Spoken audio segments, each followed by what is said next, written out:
So hi everyone, so welcome to this live panel show called Get, Set, Launch. My name's Teddy, I'm the host of the Publishing Performance Show, and I've got an unbelievable panel here today that we're going to be going through today. I'm sorry that I'm sat in the dark, I'm in Portugal today, and there's been a bit of a power cut, which means I've had no internet or anything today, which means I'm sat in the dark, and you'll just have to look at this kind of like Renaissance painting version of me rather than a good version of me. But we've got an unbelievable lineup of guests today, so let me just give you a quick introduction to who everyone is. So firstly, we've got Alexa Bigwarfe, who is USA Today bestselling author, and she's also founder of Martelle, and she's helped countless authors to navigate the complexities of publishing and marketing their books. She's also the co-creator of the Women in Publishing Summit. And we've also got Dale L. Roberts. I'm sure you'll know him from his YouTube channel. He's an award-winning author. He's a YouTuber, self-publishing expert. He's got over 50 books. And he's all about helping people master books on Amazon with his brand new book and also wide publishing his brand new book. We've got Craig Martelle, who's, I've put him down as a publishing legend. He tried to edit that part out, but I'm afraid I'm going to keep it in. And he's written over 200 books, and he's run the largest indie conferences in the whole world, and he's helped thousands of authors build their full-time writing career. He's an absolute expert in launching books quickly, and that's why he's been so prolific, and that's what we're going to be talking about with him today. And last, we've got Julie Broad, who is an Amazon #1 best-selling author, and she's also the founder of Book Launchers, which is a service to help people launch their books, especially non-fiction authors. Now, Julie's mission is to really help non-fiction authors to write and promote their books that really promote and boost their brand and business. So welcome, everybody. As I mentioned before, I'm your host. I'm Teddy Smith. So I'm the host of the Publishing Performance Show, and I'm also the partnership manager for Publishing Performance, which is an AI ads management tool, which we can touch on a little bit today. So I thought we'd start with a bit more of an open question, just to go through each guest and get them to give a background about what their approach is to launching books.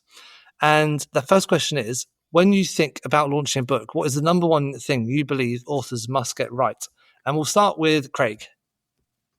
Holy cow. We're talking launching books. Okay, yeah. The first thing you have to decide is what you're going to do. Are you going to launch a series or standalone? And that significantly changes how you conduct a launch campaign. Are you going to do a hard launch where you build up to it, or are you going to do a soft launch? I wouldn't recommend a soft launch unless you already have an established readership. So pretty much a hard launch. You're going to prepare for it. You're going to advertise. You're going to promote. And one of the key things is if you're going to write a series, you must have that second book's link when you publish that first book. So people can get that instant gratification and order that second book when they read and enjoy your first book. So you have to decide, hard launch, is it a series? And make sure you get the second book in that series up for pre-order, even if it's a year down the road when you publish the first book. Brilliant. Thank you very much, Craig. And then we'll move on to Dale. I think Craig touched on a lot of really good things, so I don't want to repeat anything he said. So I'd say trying to lock in, how are you going to get some reviews upon launch that are going to be consistently trickling in on a regular basis? That third-party credibility really goes a long way in converting into book sales. So how are you going to get that? And it's not just a simple thing of like, well, I'm just going to ask people, like, okay, what does that look like? What are the action items that you're going to do in order to get X amount of reviews? Maybe could be 15, could be 20, but it's understanding like, how am I going to load up this book as soon as humanly possible? So that way I could grease a little bit of the wheels here of readers buying your books. Brilliant. Thank you very much. And Alexa, let's go to you next. Yeah, I think perfectly stated by these two gentlemen, but really building the readership, building your word of mouth marketing. I think I don't think people really realize how much, especially for a first time author, how much creating buzz around their book, because nobody knows who you are.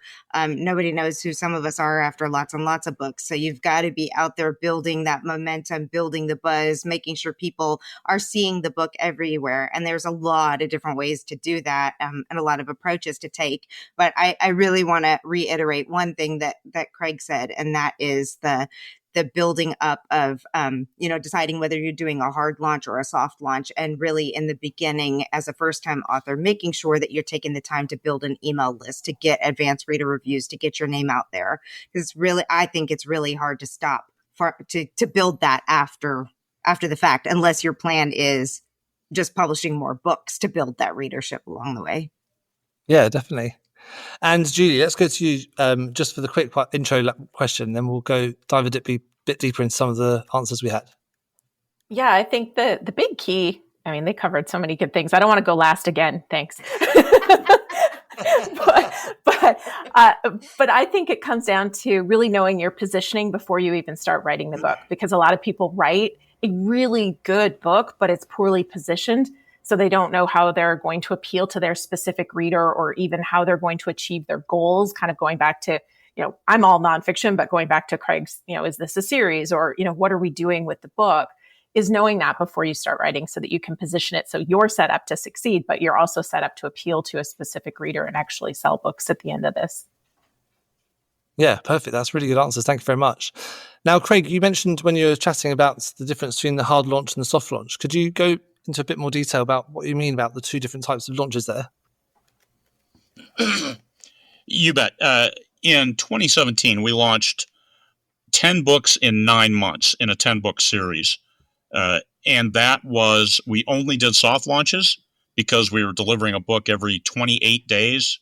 I was writing, all I was doing was writing. I wasn't really doing any conferences. I wasn't doing anything else. No secondary efforts, just writing books. So I'd write a book, and we had the process dialed down where I'd send half the book to the editor. When I finished the second half, I'd hit the end, and I'd send that to her. I'd have it back within 2 days, no more than 3. Proofreaders would get it for 2 days, and then it would go up to be published. And this was the era of only 1 month pre-orders from Amazon, so we didn't bother with pre-orders. And we were just, we published them when we had them. We sold $250,000 worth of those 10 books in 2017, doing nothing but soft launches. That means publishing as soon as the book is ready, and that was it. Just because we told our readers, keep watching, and we built up our Amazon followers hugely. So they got that notification, hey, the next book in this series is out, and one after another. We did, like I said, we did 10 books in 9 months. So the readers were ready for them and got them all as soon as they came out. A huge readership following and picking up the next book. Now, hard launches, that was pretty much every book after 2017 when we had this following and wrote 10 books in a 10-book series, all in that one short time frame. Otherwise, it's a hard launch. You have to prep the readers. You have to tell them it's coming. You have to keep at it, build up those pre-orders. And now that you can do a year-long pre-order period, I do that on most books, even if I know it's going to be ready in 3 months. I still put a year on it just to start building the momentum. Get those pre-order sales because that makes launch day big, and you get that nice paycheck on launch day. It's almost like a Kickstarter where you get paid for the book before the book comes out. Advertising, I would say a minimum of that. You don't want to do too much and spend too much money because we are in the world of instant gratification. When people see the book, they want the book. And then getting the word out is a big thing. I do not do ARC. I do not do advanced reader copies. I simply ask my readership, just like Dale said not to do. And I've got 100,000 reviews on Amazon. So it works okay for me, building that readership and telling them, you're not going to get an advanced copy because I don't do that. But you will get the book when it comes out. Please review it. Kindle Unlimited, so most of my readers are older and they get them for at no additional cost. It's not like they have to pay $6.99 for the book and then please leave a review. And I put that in all the things, and I ask my readers. I get follow-ups with all of the even numbers. If I have 48 reviews, I'll say, hey, I only need 2 more reviews. And of course, 10 people will jump in and give me reviews. I have 98. I have 3,900 and numbers like that. And the readership will answer the mail. If they like your books and they like you as an author, they'll answer the mail and they'll step up and give you those reviews. Social proof is good for post facto, and leading into the book, it's all you saying, hey, this, giving little snippets, doing memes with quotes from your book, some artwork that you can get for your book when you have your cover. Take those elements out, all different kinds of things to build up momentum and energy and interest in your book before it releases is what makes the difference with a hard launch as opposed to soft launch. Yeah, that's amazing. And you've got an approach of like releasing books as quickly as possible. Does that have an impact on whether you do like a hard launch or a soft launch with your book releases? I've slowed down. Those were the heyday of, but I've gotten older. I've had heart surgery since then, and so yes, there's a high stress to releasing books quickly and also maintaining the quality. I always have a good quality on my books. I don't compromise that, even if I am writing it in a month. It's still read the book, edit as I go. I'll be in the chair for 10 hours to get 2,000 words. And any professional authors out there, they know, hey, you can write 2,000 words in an hour or maybe two. And I spend a long time looking at those words, making sure they're the right words. But I get them every day. Releasing fast now, it's slower. Slower, like 10 books a year, 9 to 10 books a year, and more intentionality behind them. I try to do a hard launch with each book now. Yeah, that's amazing. So, Julie, we're going to talk a little bit about how you do different releases for different genres. I know because obviously you focus nearly entirely on nonfiction books. Let's go through how that nonfiction launch strategy looks compared to some of the things that Craig was talking about, and also just generally how you approach that nonfiction book release launch. Yeah, that's going to go differently for authors whose goals are like, I'm going for the big launch because it's going to feed into, my bigger picture goals. Whereas some people actually are writing a book to grow their platform, right? So they are going to launch the book with not an audience yet, and then they're going to build momentum after the launch. Those are kind of the two big ones. And so if you're going for that big, USA Today bestseller list, or, just a big splashy launch with, high Amazon rankings, you need more time, right? You need to do a lot more things to nurture whatever audience you have, work your connections. One of the things I always tell people is my first book, it topped Amazon, like #1 in print books, but it wasn't because of my audience, but it was because of my network. I had a lot of people in my network that supported that launch, that had good, a good volume of people in their audience that were a perfect fit for the book. But that took time, right? Making sure everybody knew about the launch and were ready to promote it and all of those things. So spending time in pre-launch to get the word out so that you're generating sales and buzz so that the launch is big, that's important. But not everybody has an audience or a network already. A lot of nonfiction authors are writing the book to establish themselves as an expert. And in that case, however long you spend in pre-launch doesn't really change what's happening that much on your launch day. You can run some promotions and do a few things, but really what you're going to do is use that book after launch to get yourself on podcasts and media and find partnerships and, grow that, almost use the book like a lead magnet in order to start building that platform. So two very different approaches for very different goals. Yeah, that's one of the things about nonfiction authors that I notice a lot is that a lot of people use them often just as a lead magnet rather than just as a way of making sales in the first place.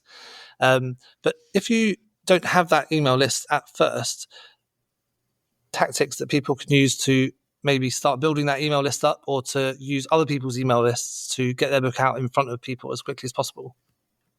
Yeah, I mean, one of the big things I always tell people is please don't offer a free chapter. Nobody wants your free chapter. Even if it really is a free chapter, name it something else, right? Let's give it a good curiosity, benefit-driven name and call it that instead of a free chapter, and then drive people to sign up for that, not the free chapter, because that will really help. At the end of books. Right? Nobody does. But if you give it something that, gives it value, right? Like I have a chapter called How to Save 1,418 Hours Writing Your Book, right? So just call it the, time-saving guide to writing your book or something like that, at least, not the free chapter. But I mean, that's one thing, is how you position whatever it is that you're giving away for free, whether it is your full book or part of your book or something like that. And getting that simple landing page set up and ready to go so that when you do start talking about the book on social media, or when you're doing podcast interviews, or if you get some small speaking engagements, you're driving people to sign up for that list and giving them a reason to do so, right? And that's why I joke that it can't be a free chapter, because nobody wants the free chapter, but they want the outcome that you can offer on the other side of it, which is why you want to label it with something that creates curiosity or promises a benefit. So at the end of the day, if you don't have an audience, your game is getting in front of other people's audiences. So you have to start doing research and figure out what's going to add value to other people's audiences and start offering it. Yeah, brilliant. Thank you very much for that answer. Now, Alexa and Dale, I know you have books in like multiple different genres. So do you change your approach to launching the book based on the genre, or do you have a standard procedure that you follow for each one? Should we go with Alexa first? Yeah, totally different strategies. I have a children's book picture company. That one is worlds different from anything else because trying to establish that base, you're really trying to get into schools, you're trying to get into libraries, you're trying to do things where you need a lot of things that a lot of self-published authors don't need, like CIP blocks and official trade reviews and things like that to really make a big difference in some of those areas. So every launch is a hard launch, and I mean that in all the ways. Like there's a lot of time spent finding teachers and librarians and influencers and building the list and creating resources for teachers and all those kinds of things. Then on the nonfiction side, Julie's the master. Everything she said, I agree with 100%. When I launched my original one, it was to build my email list and to build my business and have that there. So, well, my original one was grief and loss, but the original writing one was meant to build the list. And then with fiction, I really like the whole idea of influencers and ARC teams and promos and all the things that you can do to really create a lot of excitement. And I write in rom-com and fiction, and the rom-com world is just a blast to be in because so many of the authors in there are just having so much fun doing author things, like not just only sharing each other and promoting each other's books, but by literally writing series together where, 8 authors will come together and each one of them will write and promote a book in the series. In next July, we're going to do a cruise with writers and readers. And I mean, we're just having the time of our lives over in the room. And so if that's where, come hang out with the rom-com writers, it's a good time. But yeah, I think the approach is different wherever you're coming at it from and whatever you have to have as a base, and whether or not you are focusing primarily on being able to publish through Kindle Unlimited or whether you need to be in other places. For me on the children's book side, to really, really see the results we want, we have to be traditionally distributed because we need to get into Follett and Baker and Taylor and other places that are a lot harder for self-published authors. So that's one of the biggest things that authors have to learn. And it was mentioned earlier about knowing your audience, knowing the things, knowing the genre and knowing the norms of the genre all the way across, the expectations, not just of readers, but the expectations of buyers at a higher level as well, whatever that's going to be. So, yeah. Yeah, perfect. It sounds like you spend a lot of time trying to understand exactly where your audience would be expecting to see your books, rather than just having that same process for each one. For the children's book launch, you sort of touched on a couple of things there, which I thought sounded quite different. What are the ways you do those children's book launches by getting them into libraries and schools and things like that? How does that work? Well, we do, because we do distribute traditionally, our launches are very long. They are a minimum of 6 months out. We order print runs, so we have physical copies of the book 6 to 9 months usually in advance. So we're doing a lot of outreach to, we submit all of them for at least 3 trade reviews because those are really important when librarians and in particular are looking for books. They'll look to see if they have trade reviews associated with them, all of those types of things. So it's really just it's a matter of spending the time getting the book into advanced reader places like NetGalley, getting it out into. We built a tremendous list of teachers, like school librarians and public librarians that we put them to. We spend a lot of my budget goes into like the American Library Association market and marketing to them and doing things of that nature. So, it's a lot easier to launch every other genre. I would say children's book is quite challenging if you're trying to be super competitive, but it's also a lot of fun. And there's a lot of joy because they get to go into the classroom and read their books to kids and have a good time and do all sorts of fun things like that. But it's an involved process, I would say. Yeah, brilliant. Thank you very much. And Dale, you've got a couple of different genres as well that you write in. So how do you approach the different genres when you're looking at launching a book? I just have a similar system and process for most everything that I've put out. I mean, been doing it for over a decade now. So now it's a process of just tweaking and iterating and trying to improve with each one of those book launches, finding what's going to work for a specific genre and then doubling down on it in future publications and such. So it's a lot of trial and error. But ultimately, I usually don't change it much. But then again, I'm not crossing very much genres. A lot of it's primarily nonfiction, and I'll be delving a little further into fiction here later on this year. Oh, nice. Do you have a ARC team that you use for promoting your books when they launch? Oh, absolutely. Absolutely. I usually try to gather those together at least 2 to 4 weeks before the launch. So that way I can have those reviews ready to rock and roll as soon as the launch date comes along.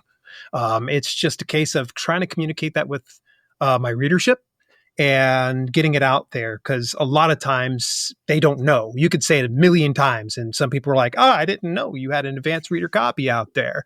So you have to just continually communicate. So that way you can really build that ARC team up. And something I hadn't touched on before when I was coming to reviews was thinking about the fact that you're not going to have 100% of your ARC team leaving a review. It would be nice. I would love that to happen for each and every single one of you watching this. But the reality is only a percentage of those people are going to leave a review, unless you have an ARC team of like 3 people and they're like your mom, dad, and sister. Of course, they're going to leave a review.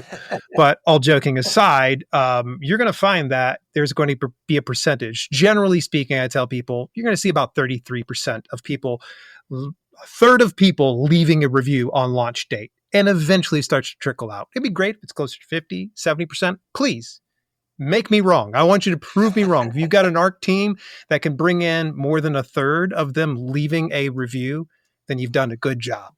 Yeah. I mean, now you've got obviously a huge YouTube channel, and I'm guessing you've got that quite a big ARC team already. But if you think back to when you were maybe getting started, you're a bit smaller, you didn't have all of those processes in place. What would be some good advice you would give to people to start getting that ARC team in place and to really building that team that's going to promote your work for you? Email 10 times over. That was all I had prior to YouTube, was an email system, getting that email newsletter and communicating with my readership on a regular basis. And not just, well, I've got all these emails. I don't know what I'm going to talk about. I know what I'm going to talk about. And it's pretty easy because I'm going to talk about the things that they come to expect from me. So that way they open those emails. And then as I'm building that know, like, and trust factor between myself and my reader, they're going to be more apt to want to become part of an advanced reader copy team when I offer something like that. If you want to go ninja level, you can always just segment your email subscriber list down to the people that are the most active. Who are the ones that are most often opening your emails? Who are the ones that are clicking on some of those things? I would focus on them, segment on them, and see if you can be able to pull some ARC readers from there before you give it out to the more general audience of your email newsletter. Oh, that's really interesting. So actually what you're saying is you're just building your email list and you're building your subscribers through that way. And then you're trying to get them to become your ARC team rather than saying, this is my ARC team. Can you guys just go promote our work for me? It's kind of like a different type of a funnel, but not a sales funnel. It's a review funnel. Yeah, exactly. Now, Craig, before you mentioned you don't really focus on having an ARC team. So do you do anything to try and get your books in front of the audience at first, or is it just a case of using your email lists to get them to read your books as well?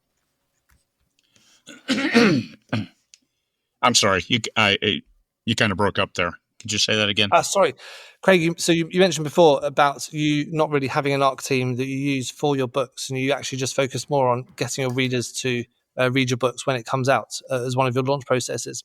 Was there any reason why you didn't want to have that ARC team in place, or do you is it the same approach but just under a different name?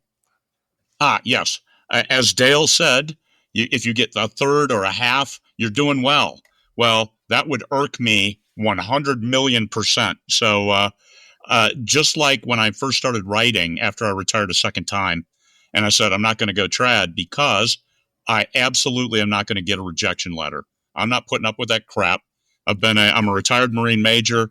I'm a retired lawyer, and I'm not going to get a rejection letter, and I'm not going to send somebody a free copy of a book and get a rejection letter by them not leaving a review. So hell no, not playing that game. I put it out there. If they pay for it, well, they've earned the right to leave a review or not. And I ask them, and I'm pleasant. I share pictures of Stanley, and I talk about Alaska. So on my newsletter, I've got like 17,000 on my newsletter list, and I get good engagement there. But if they want to, they're paying for the privilege to either leave a review or not leave a review. I'm not going to give them a free copy and have and get no review. Just homie ain't playing that game.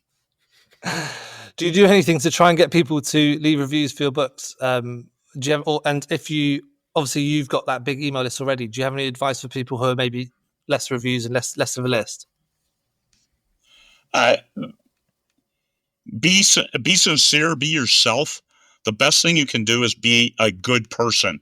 And if you're a good person, if somebody sends you an email, answer them, send them a note back saying, hey, thanks for reading the book. Appreciate it. Appreciate the kind words.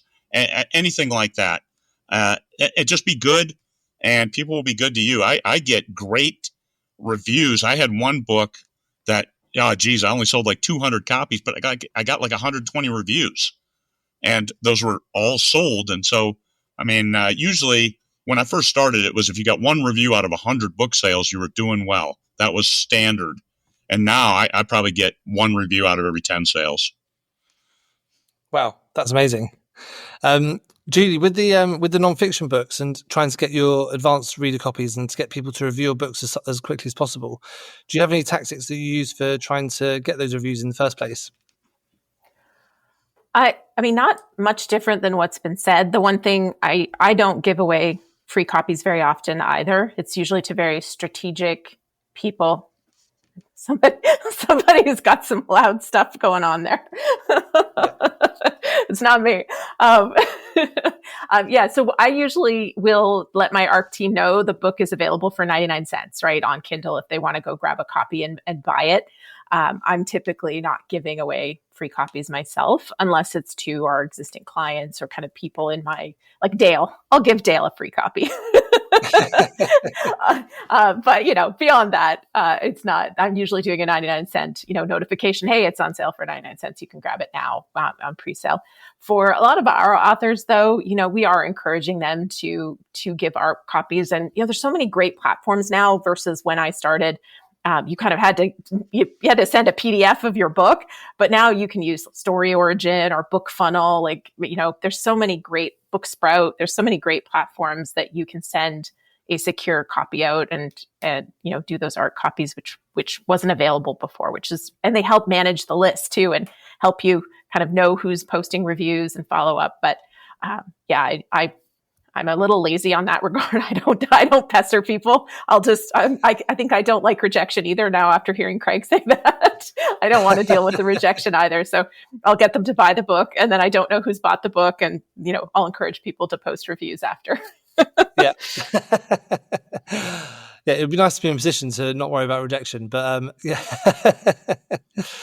So Alexa, this question came in from one of your audience originally, so I thought I'd let you answer it as well. So the question mainly is an ARC team a must-have or a nice-to-have in your opinion? Oh, well, I think we've just established that it's not a must-have because clearly we've got some very, very successful authors who don't have an ARC team and are doing just fine. I think it really depends on, back to what Julie originally said of what you're trying to achieve with the launch. If you're trying to launch and then grow from that, which you can do from any genre, you do your first book and then you continue on and you build your audience as you go, or whether you're trying to go all in and get something really big. Obviously, what makes people buy more books is word of mouth marketing first and foremost. So that's what an ARC team does. It gives you that word of mouth marketing. But there are lots of other ways that you can do that without actually having to do your own ARC team. There's book review tours that you can hire that will get your book and distribute it out to people who are going to go out and talk about your book or do that. There's all the tools that Julie mentioned, the Book Funnel, Story Origin, all of those that help you get the book out and do things. It's not, I like an ARC team because if you can collect email addresses, if you're truly trying to make sure that people are taking action, when you are getting people to sign up on your email list to get a copy of the book, the thing is you have to direct them. You have to tell them, I'm not just giving you this book because I want to just give it to you. I expect you to do something, either post review on Goodreads or your social media or a blog, or yes, please to Amazon, because that one really makes a difference for so many indie authors. But you give them tools and kind of direct them along the way to post this picture, use this hashtag, tag me, do this, do that, with the goal of growing that word of mouth marketing for you. Sorry, my brain just kind of shut down for a second there. Well, you want to create buzz. You want to get people talking about your book, and nobody can talk about it if nobody's ever read it. So if you're a first time author and you've never written a book and nobody's ever read anything, it's really hard to have people talking about your book. So from my perspective, I think they're very important. But when I'm in Craig's position with 200 books under my belt and however many thousands of reviews, I'm not doing an ARC team anymore. So maybe long before then, but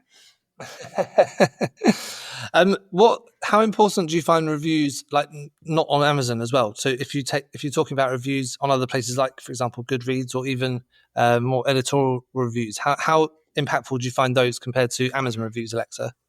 They can be critical. They can be absolutely game changing. I mean, Goodreads, if you get enough people behind you on Goodreads, there's all these lists, there's awards, there's Goodreads. If you're not familiar with it as an author, it is the social media platform just for books. People just go there to talk about books and share about books. And whenever someone takes an action, it shows up in your friends' feed. So people can see that. And I've seen case studies of no-name authors who have done a tremendous job of growing a lot of activity on Goodreads and just having phenomenal launches because of that. Trade and editorial reviews really depend. I think editorial reviews are best for nonfiction authors and specific types of books until you're at a higher level. Trade reviews obviously are good for anyone because those high level trade reviews are, well, I shouldn't say good for anyone. They can be good if you're being promoted by a large trade company, but people ask all the time, is it worth it to pay for Kirkus? And it's hard to say. There are really good things that come from that, but if you're a first-time author and you're trying to decide whether you should be spending $500 on, sending out books to book talkers or doing a Kirkus review, you might want to go with the influencers. But that's the other thing, is that influencer marketing, Book Talk has changed the world for everybody, but especially for authors. You can't go into a bookstore anymore without finding a table that is Book Talk featured books and as seen on Book Talk and marketed here and there. So it's important, but the route that you take to get there can vary tremendously, and it will just matter. It will vary based on goals, budget, opportunities, and those types of things. Yeah, no, thank you very much for that answer. Craig, you're nodding along to a lot of the answers there. What's your opinions on focusing on getting those non-Amazon reviews, the outside reviews as well? The important differentiation is new authors. You probably will have to give some books out for free to folks who read your genre. It's nice to collaborate with authors of your genre. And like Julie had said right up front, write with intentionality, write with the reader in mind. What is your perfect reader? Write for that person, and then build that readership from that visibility, from that individual. The ARC team, getting that buzz going is important. I mean, after you've been established, the rules are different for me because I'm established. The rules for new authors are you have to, discoverability is really, really freaking hard. You can advertise, you can market, you can get the word out there. And that's why collaborating with authors at your level in your genre is so important. Like I started, we just came back from Aruba. I called it the Davos of Indies. We had some $50 million worth of book sales from the 50 authors in that room. So collaborating and understanding and talking with authors, because what got you there won't keep you there. And so everybody is looking at, what is a different thing? What am I not doing that I should be? What am I doing that is wasting time? Where can I get the biggest bang for the buck? Where am I going to leverage my money? And I also consider time as money. How can you invest what time you have and what money you have to deliver the best launch and the best book experience for your readership?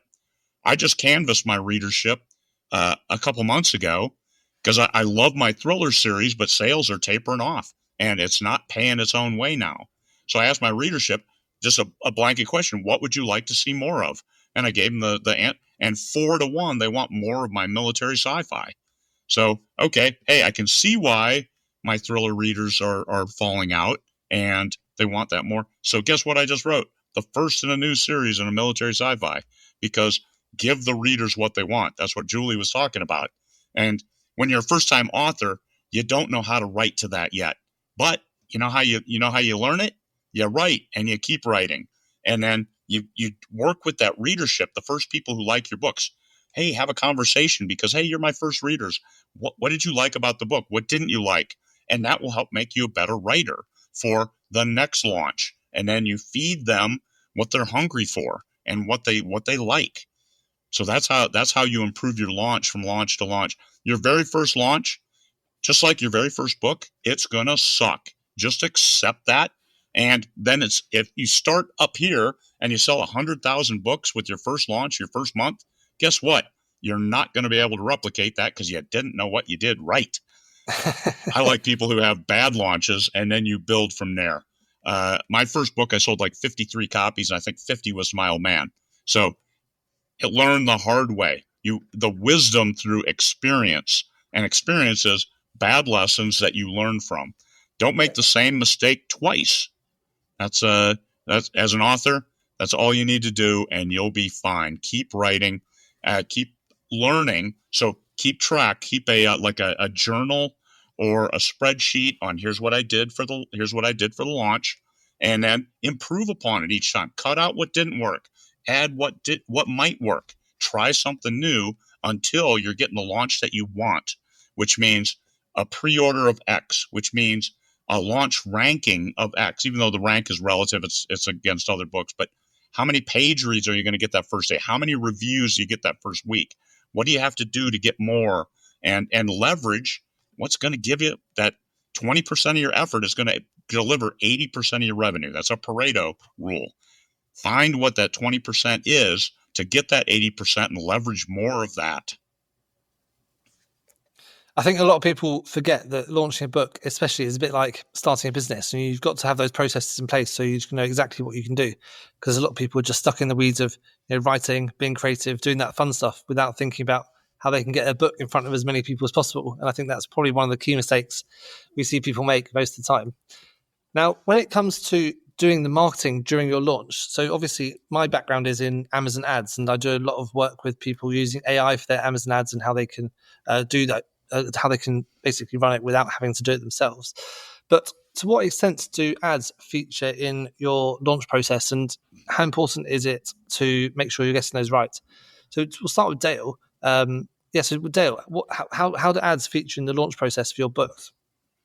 It's integral. It's integral. There's not. I don't know who's dispensing the information of don't advertise a book after you've published it, but I'm going to advertise a book if it's on a marketplace.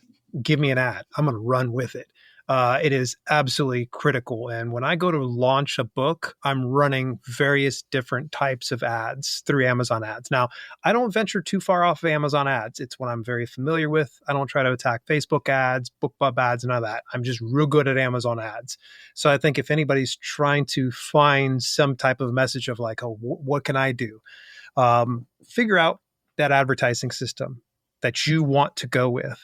Study it, learn from the best, tweak, test, iterate on it, and you'll be able to improve in due time. But Amazon ads, absolutely critical for my launches. Yeah, definitely. I think with nonfiction books as well, it's a bit more straightforward, because I always say to people when I speak to them about Amazon ads, with nonfiction books, you're usually trying to solve a problem or answer a question that someone's got. So that keyword research is quite straightforward, I think, often. And some people try to overcomplicate it by having 100 different keywords, trying to rank for all these different things, when really they should be focusing on the one or two that they really want to be on page one for. Is that the same sort of approach that you follow? Now, is this for placing keywords as targets? Or are you talking about keywords in the back end? Yeah, no. So specifically towards with ads. I mean, not in the back end keywords. For targets, I don't try to go too crazy. There was a day when we used to be like, yeah, let's put 1,000 targets in there, but less is more these days. You want to definitely get really, really dialed in to exactly the keywords and the targets that your audience is going to resonate when you have that ad served out in front of them. So be very, very calculated about the keywords and targets that you use if you want to see a good return on your investment, because otherwise just throwing out any old terms or even allowing automated targeting, which there's a place for automatic ads, that's fine. But you are going to find a lot more better results when you can get that dialed into the keywords that your customers are ideally looking for, and not some vague, ambiguous keyword like, that seems like a popular keyword. No, don't waste it. Get yourself super targeted when you're running your ads. So that way you're not losing a ton of money on a bunch of irrelevant terms, products, categories. Yeah, or super generic ones, like, unless you're James Clear, don't target the keyword habits. Right. Yes. Or books. There's a good one. Yeah, exactly. That's an old school one. Now, Julie, I know you do a lot of ads in part of your launch process with book launches. So could you talk us through how ads feature into the launch process that you follow with book launches? Yeah, it does depend author by author. In general, we don't run Amazon ads until post-launch, but we do run 99-cent ebook sales for launch, and we'll use promo stacking through programs like what Written Word Media has. Some of those, we'll run a 5-day 99-cent sale, and each day we have a different promo that we're running for those. And then we typically will use Amazon ads after the fact. There's lots of reasons behind it. We do find the Amazon ads start to perform better once there's reviews and there's momentum, which is why we don't generally start with Amazon ads. We start with kind of getting everything going, and then we add Amazon ads after. We also find that one of the benefits with Amazon ads is that, it continues, that sales continues to feed the algorithm. So we add the ads in after when everything else you're doing starts to die. we add the ads on after to keep feeding that algorithm, to keep getting the book sales and momentum. So yeah, that's our approach. I think there's kind of two schools of thoughts with those running the Amazon ads. So when I launch my books, the nonfiction books, especially on Amazon, I kind of want to get those ads running straight away, just so I can say, it's kind of like me saying to Amazon, hey, I'm a serious book. I'm going to be putting some investment into this, even whilst it's on free. I just want to get it out there into the world so as many people can see it as possible. But you're right. I think it can convert not as well. So if you don't have as many reviews at first and your book's free, sometimes people get a bit disheartened because their book's not converting. But I think it's important to just get it out there into the world as fast as possible. What do you think about that? Yeah, I agree. I think the challenge with, for me, running my ads and having my team run my ads like all day long, go for it. I'm not worried that it's not converting on day one. But when you're doing it for other people, as you'll know, Teddy, they get anxious. And they're like, we've spent money and nothing's happening. And you got to explain that we have to train the algorithm. And, it's going to take more than 2 days before you start to see some sales as a result of this. And we have to hone the keywords. So that's generally the honest answer as to why we wait as a company to start running ads for other people on their books, is because it does do better after we have reviews and after Amazon's seen who the book is going to perform better for. The ads just do better. And so it's an easier conversation for us as a company. Now, Craig and Alexa, when you're doing more fiction books, and you've got children's books as well, Alexa, how do ads feature into your launch process? Should we start with Alexa? So with the children's books, actually, we do not run Amazon ads. I've got a couple that are really low budget Amazon ads on there. I'm actually running Facebook ads.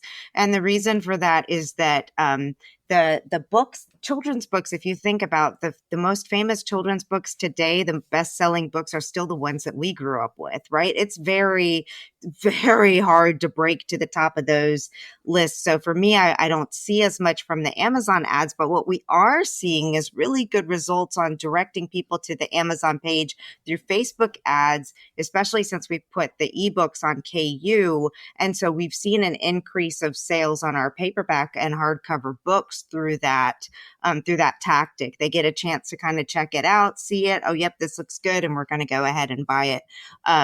But yeah, so that's been I really like Facebook ads for the children's books. For our nonfiction and fiction, we tend to use Amazon in the same that Julie just mentioned, where we'll start them after 50 reviews or so. We'll start looking at ads. Actually, I'm gonna have to contact you, Teddy, because I could use some help on my Amazon ads. Yeah, we can chat through it. I always wondered how children's book authors do their advertising, because I've got a children's book and the main character is a giraffe and the other one is a frog and they're friends. And I was thinking, are people really going to search giraffe and frogs friends children's book? Probably not. So I was always wondering how best would be to advertise that.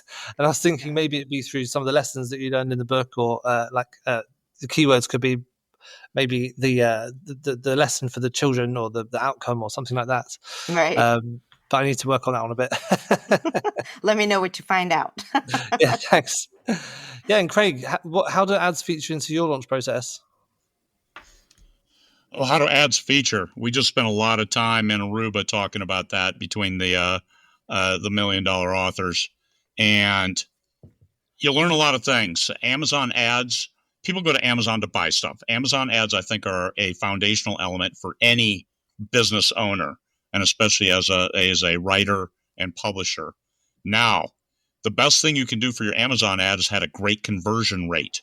So your blurb has to work. What got the reader there has to sell them on buying it. Now, in order to juice that algo, Facebook ads can better target and send people to Amazon. So the people with the highest performing Amazon ads use Facebook ads to drive the traffic there. And then the conversion rate is lower because the people are going specifically to this product page and they're there, and that lowers improves the conversion rate. And people are getting 4-to-1. 4 people show up and one person's doing a buy. And that means everything is aligned. You're getting the right readership, which that tells Amazon, and it gets smarter. And so when you're running automatic ads, which is almost all I do, standard ads, which means no text, which means the ebook and the paperback, that is critical. You put both of those together, and Amazon knows who buys what. So I took my paperback sales from 5% to about 40% of my sales because of automatic ads, where I clump the ebook and the paperback together. Also, the question on are the rollouts different? You got to tell the readers, hey, the audiobook is now available. The ebook and paperback are both available on the launch. So when you notify your newsletter or you post on social media, you want to tell them both the ebook and the paperback, because you will have different buyers for each, and satisfy the ones. I also have a direct store. I have way too many paperback copies in my garage, so I'll use Shopify and put sales. Like I've got my one thriller. I've got the first 4 books for $25 plus shipping, whereas you go to Amazon, they're $12.99 each. So and that earns me about $2 on those 4 books, but they're in my garage.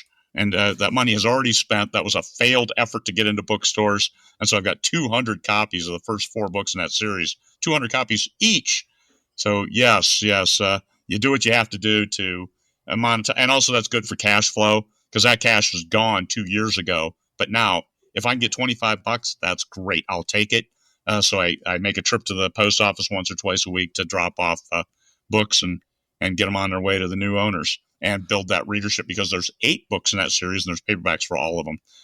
And I think 800 books is more that it's a bigger space in your garage than people think, I imagine.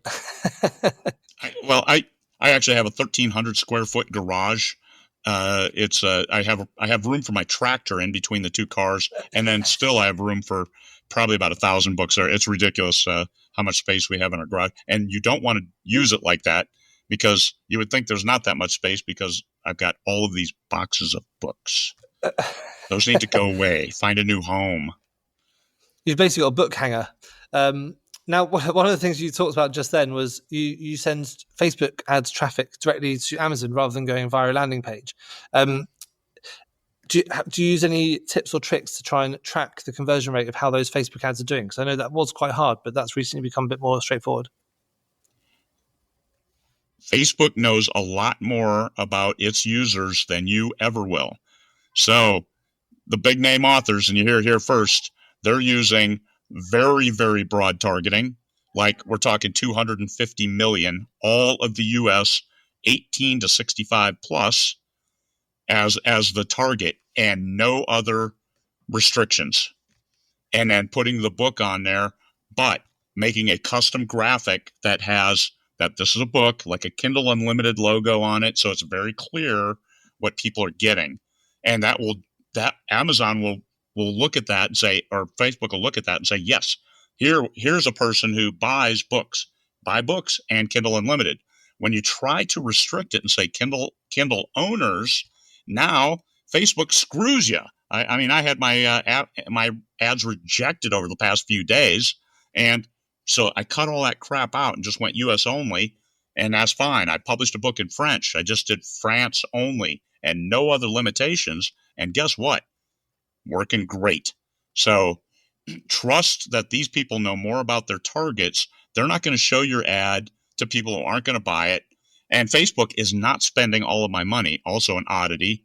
They're usually prone to that. But when you've got things set up in that way with the right graphic, and I can't emphasize that enough, you've got to have the right image with the right little info on there to make it very, very clear that this is a book. That's a cool image and a Kindle Unlimited logo on there. If somebody clicks that, you've already got about a 90% solution. So that goes to your conversion. It goes right to the landing page, the product page on Amazon. Everybody wins. They get a book they want to read. I make money. Life is good. Thank you so much for that answer. There's some great tidbits in there about doing the Facebook ads. I usually try and target it much more than that. So that's great to know that you can just let Facebook kind of run with it sometimes. Now, a bit of a controversial question to sort of round up towards the end is, what's a common piece of advice, launch advice, that you disagree with? So this is something that you often hear people talk about, but maybe you don't think is quite right. So Julie, let's start with you. Oh, a lot of people say you have to have social media, and they really emphasize social media, but I think a lot of people treat social media like a magic bullet, and it's a tool. It is one of many tools in your toolbox, and you don't have to have social media to succeed as an author. It helps, but it also takes a really long time to build up a good following and platform. So I wouldn't wait to create a social media following before you launch your book. I would find other tools and strategies that are a better fit for you. Brilliant. That's good advice. Yeah, I really don't like social media very much, so I find it a bit of a chore to just make sure I'm getting down and writing my post down. Alexa, how about you? What's a common piece of advice that you kind of disagree with? Gosh, that's hard. I probably would have said the social media too. I had something. Sorry, it's late and I'm getting tired. I would say that you can just launch a book and then, build it after you come. That's possible in certain scenarios, as we've said. But for a first-time author who's really trying to get out there, not taking the time to really go through the process, I guess not spending money. You hear a lot of people say, just write the book and then just publish it. Well, I mean, when you write that book and you publish it and you haven't done the work to do it well, that you've just put that work out there in the world forever. And, it's hard to come back from that. If your first book out there gets a lot of bad reviews and you've built this you have a reputation now, so that's harder to overcome too. So do it right. Don't rush it. I'm not a big fan of the write a book in a weekend and publish it on Monday kind of thing. That would be my thing. I would say don't rush the process. Take the time to do it right. Yeah, brilliant. That's some really good advice there. And Dale, how about you? What's some advice that you disagree with? If I ever hear bad advice, I typically forget it as soon as I hear it. So what I would recommend, I just only have so much memory and so much time in my day, so I don't try to remember bad things. But what I would say is everybody's heard varying viewpoints from all the panelists, and including, of course, our host here in Teddy. And you probably noticed that it's varied. It changes. It's wildly different from one person to the next. And so you have to understand that this business is not just a one size fits all. You have to find out what truly fits you, your genre, your niche, and your reading audience. And it's going to take some time. It's going to take some experimentation. And it's going to require some blunders and mistakes along the way. Lord knows I've made quite a few of those, but it's okay, because as long as you learn from those mistakes and improve on it, you'll be good to go. So that's just my one take. Is I don't remember any bad advice necessarily. I usually just try to tune out the hype beasts over on YouTube. They're like, hey, write a book in the weekend with only $2. Shut up. Just shut up. No, I'm good on that. I'll just tell you the best advice I can give you is learn from everybody. Mm-hmm. Try to implement what you learn from all these experts in some capacity, test, iterate, improve, and grow as an author.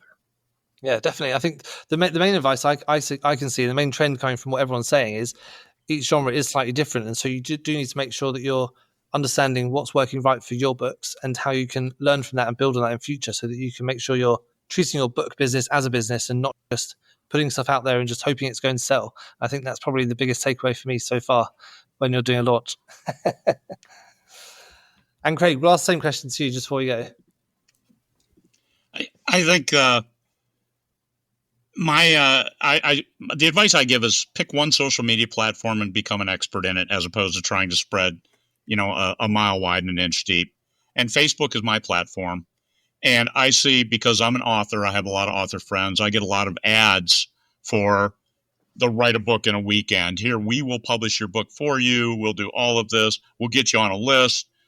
If it sounds too good to be true, well, it's mostly all bullshit. It is that you have to do the work, and to get better at it, do the work. So, like Alexa said, don't write a book in a weekend, just publish it. No, I mean, you really need to get it edited.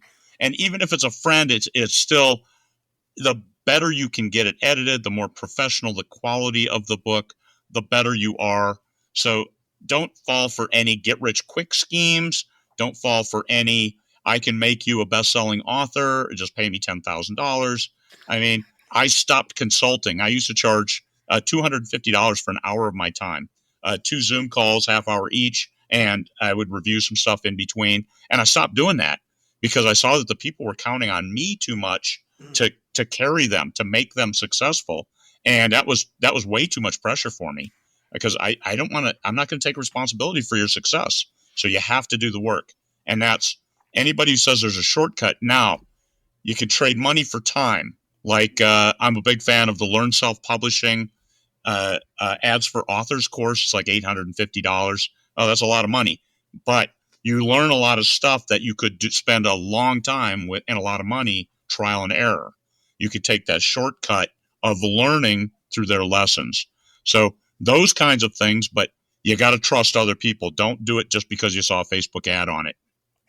Perfect. Yeah, that's amazing. Thank you very much. Basically, some of those gurus, you don't want to be just trusting them because they, I've seen some of the content in those courses and they're not too good, a lot of them. They're not too good. Yeah. Now, just to wrap up, just for the last one. So I'd like to get a bit of an idea about what the book you're currently writing is or the one that you've just released, and give us one tip that you could give to each of the people watching about how you've launched that book and how they can use that in launching their next book as well. So there's a chance for you to talk about the projects you've just been working on or you're about to release as well. So Alexa, let's start with you first. Let's go through what's your next project or what's the project you've just done, and give us one tip for how you launched it successfully.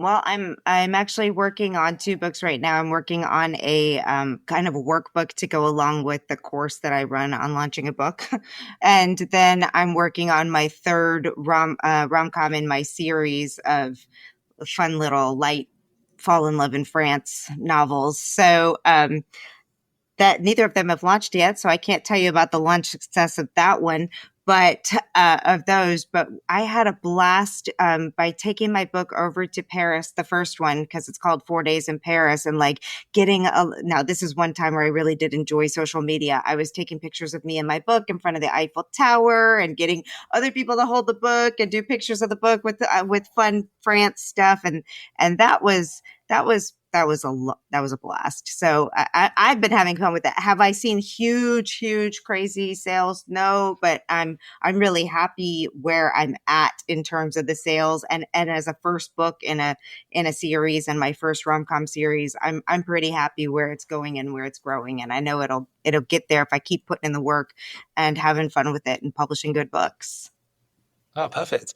I love a holiday that also counts as a little tax write-off as well. So that's perfect, isn't it? Yes, exactly. Why do you think I write my book set in France? Because I have to go research, Why was Joanna Penn's last novel set in just outside Las Vegas? So Dale, what's the projects that you're working on that you've just released, and what's one tip for the launch for how you made it successful that other people can learn from?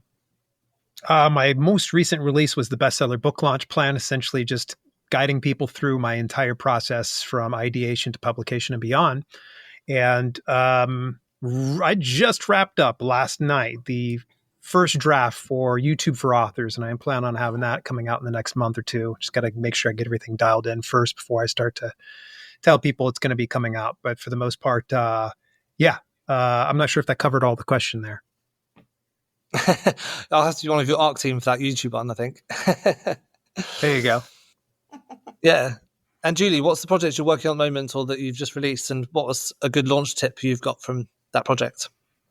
Yeah, we're working on a 2nd edition of Self-Publish and Succeed, because when it came out, we weren't really using AI for anything. So I felt like we needed to go back over the book and, really hit some of those points of, how to think about AI on your author journey as you're self-publishing. So we're in the middle of the edits on that, and I don't know when we'll be launching it.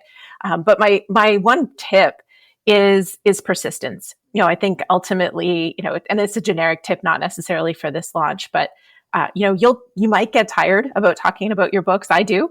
And at the end of the day, you feel like I've said this 1,000 times, and yet there's always people who haven't heard you, or even if they have, they weren't listening or they've forgotten.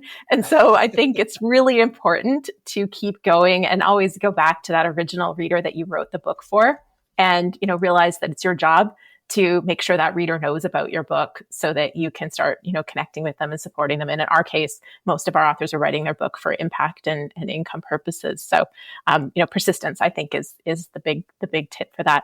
And I'm super excited for your book, Dale. I forgot you were writing that. You mentioned that before. So YouTube for Authors. Yay. No kidding. You've got your ARC team here. We're ready. Hold you to it, Alexa. I'd love to.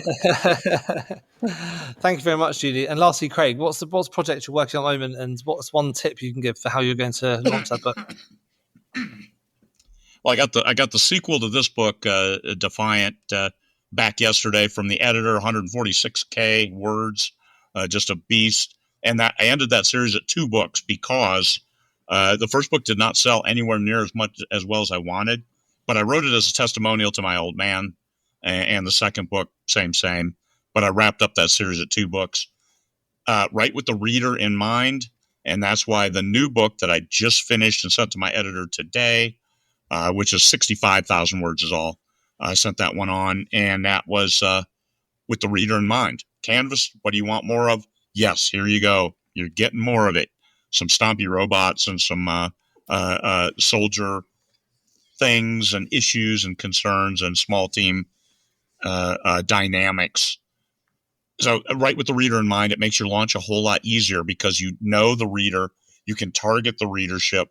I don't have them on pre-order yet because I have the first 2 covers. I just need the 3rd cover, and then I will put all 3 on at the same time, and I'll start running ads for the first 3 ebooks on Amazon using auto sponsored ads, so I can put 3 books in 1 ad, a standard ad, I should say, and let Amazon start figuring out what are the right readers.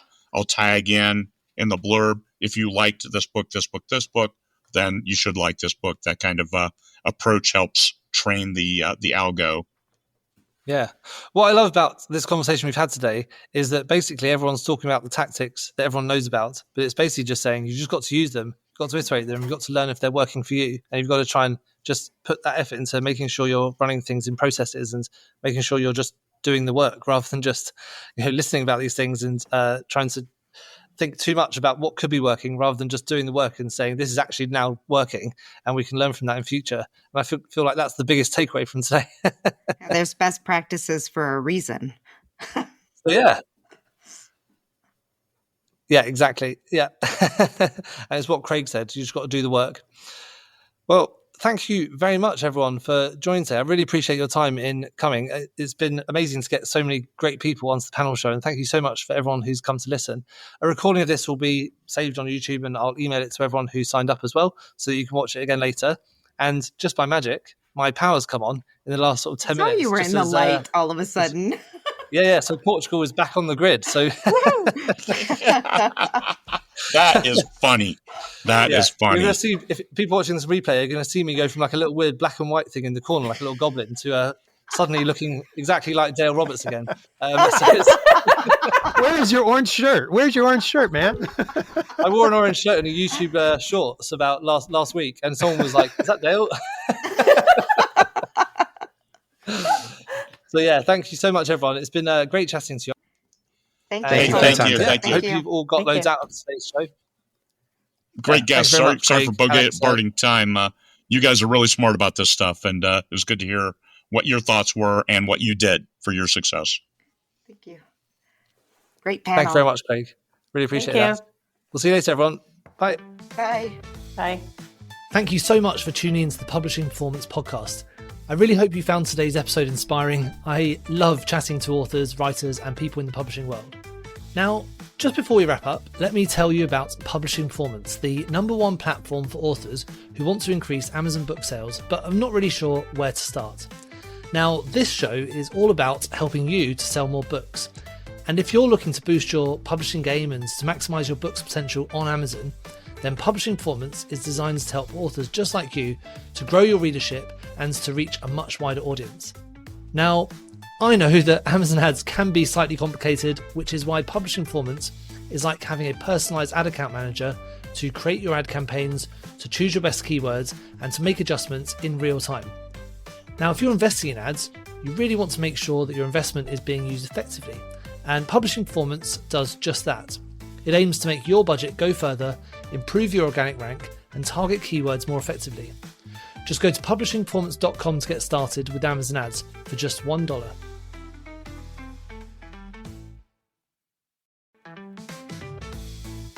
Thank you so much for tuning into the Publishing Performance Podcast. I really hope you found today's episode inspiring. I love chatting to authors, writers, and people in the publishing world. Now, just before we wrap up, let me tell you about Publishing Performance, the #1 platform for authors who want to increase Amazon book sales, but I'm not really sure where to start.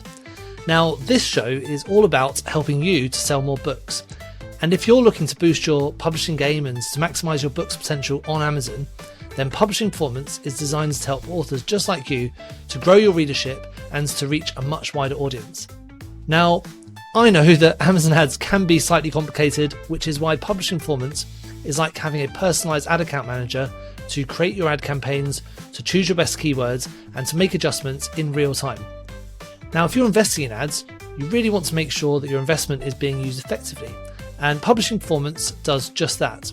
It aims to make your budget go further, improve your organic rank, and target keywords more effectively. Just go to publishingperformance.com to get started with Amazon ads for just $1.